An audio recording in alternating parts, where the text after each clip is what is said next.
It was the mid-90s. My family and I had just moved to Des Moines from a farm in southeastern Iowa. We country mice were still trying to adapt to the big city ways. On top of this, I was blessed with not one but two jobs: a half-time lab assistant with Pioneer and a full-time third-shift job as a yard clerk at the Norfolk Southern Railroad. To further my culture shock, both jobs were extremely safety conscious. On the first day of my last lab position, the boss had taught me how to mouth pipette, saying, "You don't have to do this for radioactive solutions if you don't want to." Now we had regular safety meetings, learned about PPE, and that mouth pipetting, of course, was strictly forbidden, no matter the solution. At the railroad, we were treated to nearly weekly safety films, which, amongst important safety lessons, also contained some of the worst acting in the history of cinematography. When I first started as a lab assistant at Pioneer, the Unabomber was a big deal in the news. Nobody knew much, but it looked like he was targeting academics and technology companies. A few weeks after I started, we had a special meeting in which we were cautioned to be on the lookout for packages that were sent with no return addresses, postmarked from areas in which we knew nobody, and, this was emphasized, were hand addressed. Granted, the chances of any one of us would be a recipient of a bomb were vanishingly small, but one could never be too careful, and if we did receive any packages like this, we were to take them unopened to the police. Around a week later, yep, you guessed it, there in my mailbox was a large manila envelope, no return address, postmarked for Norfolk, Virginia, a place I knew no one, and of course, the address was handwritten. My wife, whom I had told about the warning, came home as I was sitting staring at the package on the kitchen table. "That looks like," yep. Her eyes widened. "Do you think it's I don't know." "You gonna open it?" "I don't know." "What are the chances?" "Tiny." But that's probably what the other people thought just before they got blowed up. "It's from Norfolk, isn't that where the railroad's head offices are?" "Yeah, but do you think the Norfolk Southern Railroad, a very large corporation with thousands of employees, sends out packages with no returns and handwritten addresses?"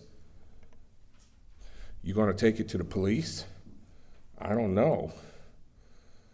"Well, if you decide to open it, let me know. You can do it in the garage and I'll wait here with the 911 dialed on the phone." "Thanks." She went upstairs while I communed with the package a while longer. I picked it up and gingerly felt it. I figured it could take some handling. It had just made the trip from Norfolk in the gentle hands of the United States Postal Service with no incident. Inside the package, it felt like there was a cube, about 1 inch square, not much else. Inside me, the balance was almost perfect between the fear of having important bits of my body blown off and the fear of making a complete fool of myself at the complete station. Honestly, it was difficult to decide which would be worse. Time was running out, however. This needed to be settled before the kids got home from school. The heavy safety indoctrination of the past few weeks won out. I picked up the package and told my wife I was heading to the police station. "Good luck, I love you." "I love you too," I said, wondering if that would be the last time I said it or heard it. A few minutes later, I walked into the Urbandale police station. I decided to just hold the package, as laying it on the counter in front of a police officer and announcing it could be a bomb might seem forward. I explained my situation. She unconsciously took a step back from me. "You think that's a bomb?" The two officers off to the side having a discussion stopped talking and took a pointed interest in me. "I don't know. Probably not, but I don't know." "I'm going to go get one of our bomb people." She walked out of the room with determined, but not a too slow pace.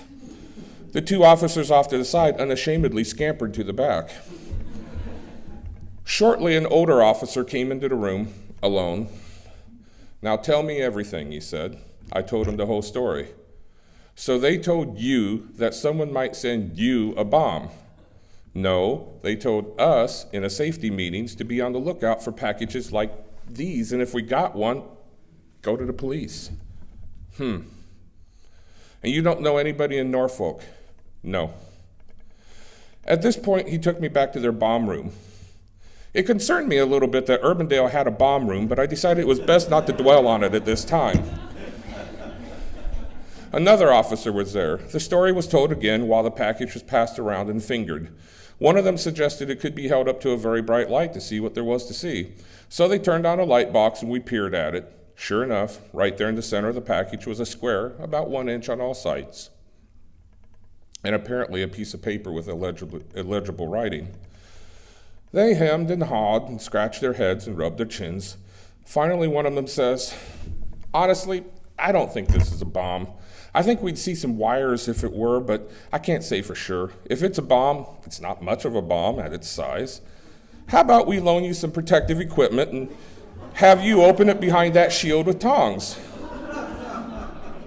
So that's what they did, friends. They outfitted yours truly, with safety glasses and heavy gloves and gave me those long tongs. I wanted a bulletproof vest, and allowed me to open the package while keeping it behind a polycarbonate shield. It took a bit, but finally, awkwardly, I got a grip on the edge of the envelope with both tongs in such a way as to allow me to tear it. My new police friends left the room. I closed my eyes and turned my head, said a Hail Mary, I was Catholic at the time, and pulled a little harder. And suddenly the envelope tore. I tore it a little farther. Grabbing the envelope by its bottom, I closed my eyes again and I shook it. And I heard a clatter of plastic. I opened my eyes and there was a little plastic box with gray foam in it lying on the table. I turned it over and there was a shiny lapel pin. My shiny new safety award from the Norfolk Southern Railroad. For our yard office having gone 1 year without a safety incident. Oh, and a letter commending me on my commitment to safety.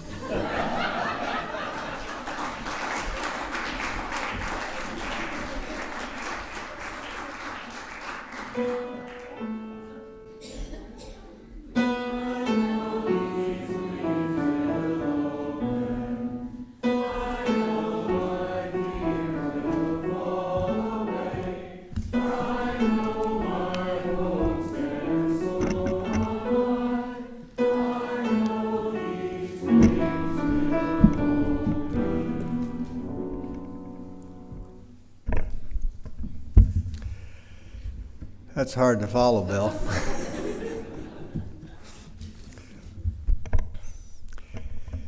As a risk-averse introvert from a small Iowa farm, I found myself approaching graduation from Iowa State in the mid-'60s, still very much a watcher, certainly not much of a doer.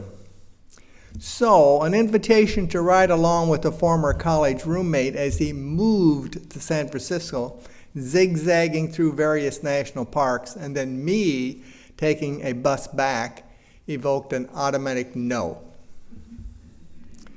I can't do that. I don't have equipment to camp, shoes to hike, or money to spend. And truth be told, my vision of reality didn't encompass such daring for me. My friend repeatedly assured me he would provide everything, including sleeping gear, and argued it was time for me to expand my world beyond Iowa. My answer was still a regretful no. It just seemed beyond the world as I knew it. A day later, however, he called again to see if I had changed my mind. Inexplicably and without prior decision, I heard myself saying yes, as if some dam in my mind just then broke, with pent-up dreams sweeping my reservations and good sense before it. My euphoria was instant. However, on meeting up to start the trip, doubts and reality started to reinsert themselves. You know, little things like only 2 available seats in the car for 3 people. Did I mention he also invited his high school buddy? no problem. The third person would lie on top of the platform of junk on and between the seats. and the car itself, his newly inherited but very old DeSoto, frankly looked like it belonged in the junkyard.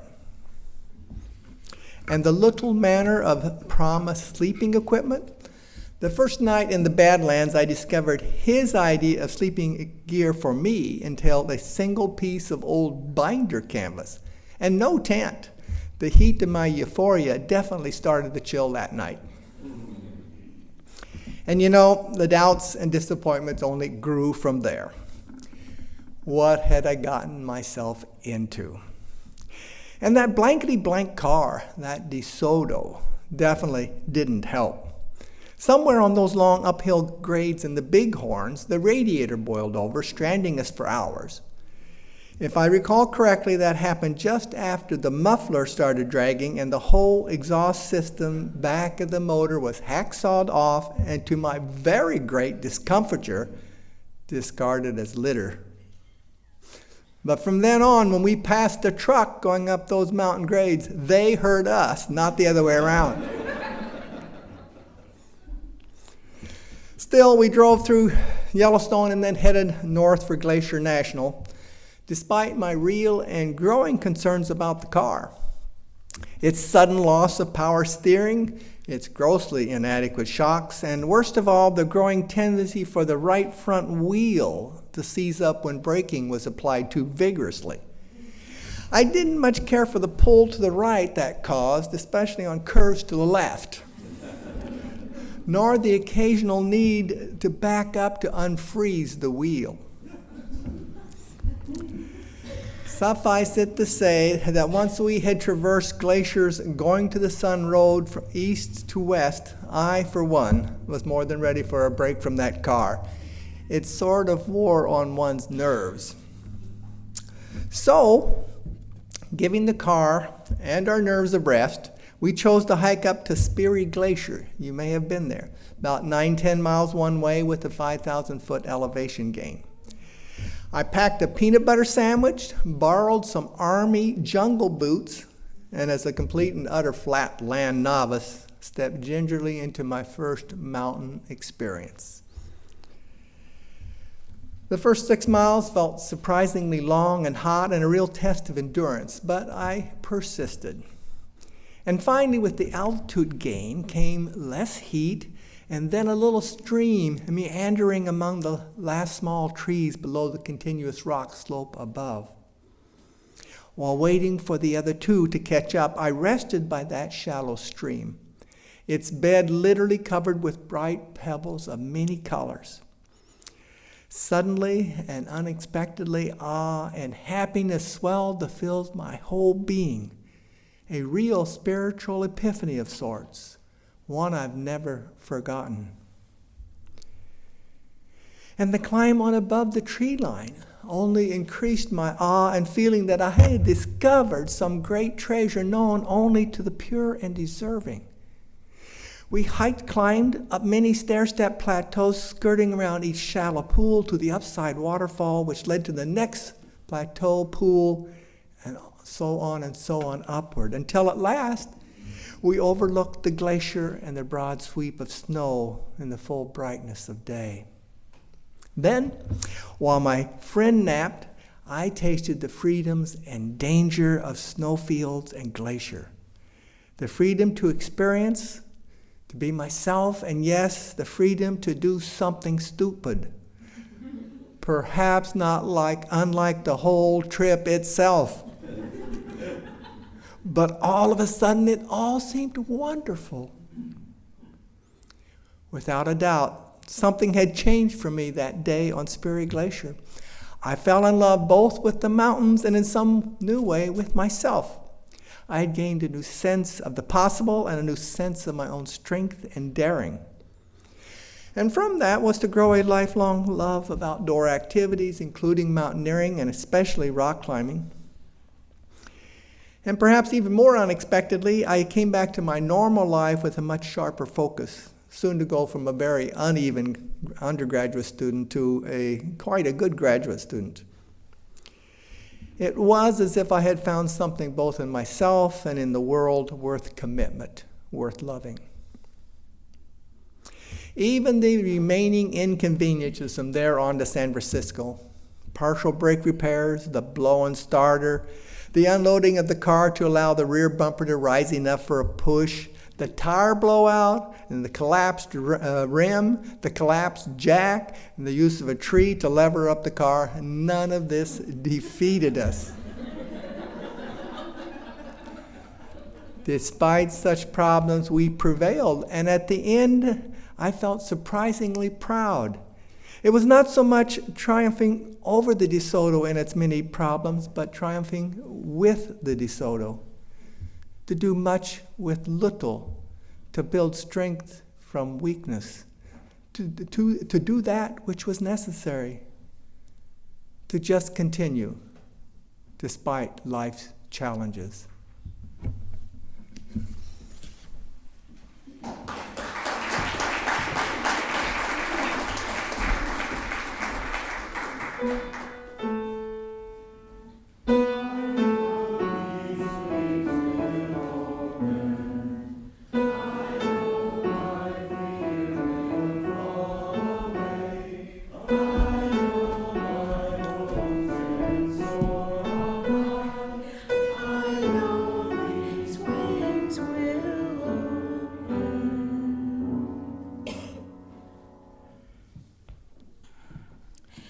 Carefully, I selected a top, wondering what his favorite color is. Blue, red. Most men like red, I decided. Slipping on my shoes, I realized I was beyond excited, into anxious. How does one move friendship into romance? Do I dare take the chance? I could lose. Lose big. No romance, no friendship. My heart and head was certain. I had to take this chance. Had to. Not to was worse than the possible loss. I was a junior in high school. I had never been kissed, never been taken to a school dance. No boyfriend. I was going to change that. But the other part, Cindy, my best friend, she liked him too. We would giggle and swoon together as he walked by or called to hang out. But there's the rub. If I get what I want, that could change our friendship. We hadn't needed to challenge that boundary, not as long as he hadn't decided. Would she be jealous? Would she be vengeful? Would I? If he chose her. Funny how it didn't occur to either one of us he would possibly consider someone else entirely. Why would he? He had two fabulous choices right in front of him, right? Cindy picked us up in her Pinto. We were on our way to see him for dinner, and I don't know, not much a teenager can do or go. A walk on the railroad tracks, sit up in the bleachers at the stadium and hear our voices echo back to us as we sang pop songs, scoop the loop. Do you remember your first broken heart? Mine was in the back seat of that Pinto when he came clean. After long silences, waiting, vowing he wouldn't be mad when he told us the truth, hoping, and more waiting. Cindy losing her patience, me showing mine, thinking, see what a better choice I am? I'm gay. I knew it, Cindy replied angrily. You made me sit out in the cold to tell me that? She knew? Wait, she didn't tell me? She kept a secret from me? Am I not her best friend? Gay? What's that? Does that mean he likes boys? I was silent. I patted his shoulder as he started crying. What am I going to do? I had no answers as the truth dawned. I couldn't tell anyone. This conversation never happened. My parents would flip. I would be told I couldn't have him as a friend anymore, see him anymore. And besides, maybe he would change his mind and fall in love with me anyway. Something else broke that cold night. The false ideas I had of what love was. You see, his secret was a gift. Because he showed he trusted me. And that trust was born out of love, which after all was what I wanted, really. It would be another 6 years before that first kiss, and I never did go to prom. But that night was the beginning of a lifelong enrollment in the school of love. That real love wasn't first kisses and songs written just for you, or nodding approval from peers regarding who was at my side. It was bigger than that. It was patience, real patience, and compromise, sacrifice, empowerment, joy, and not losing yourself. I would grow to love who he loved, even though it wasn't me. I would take delight as he found someone new and hoped alongside him. I would lament when his heart would break. And I learned love is love. And that truth is sweeter than any lover's whispers.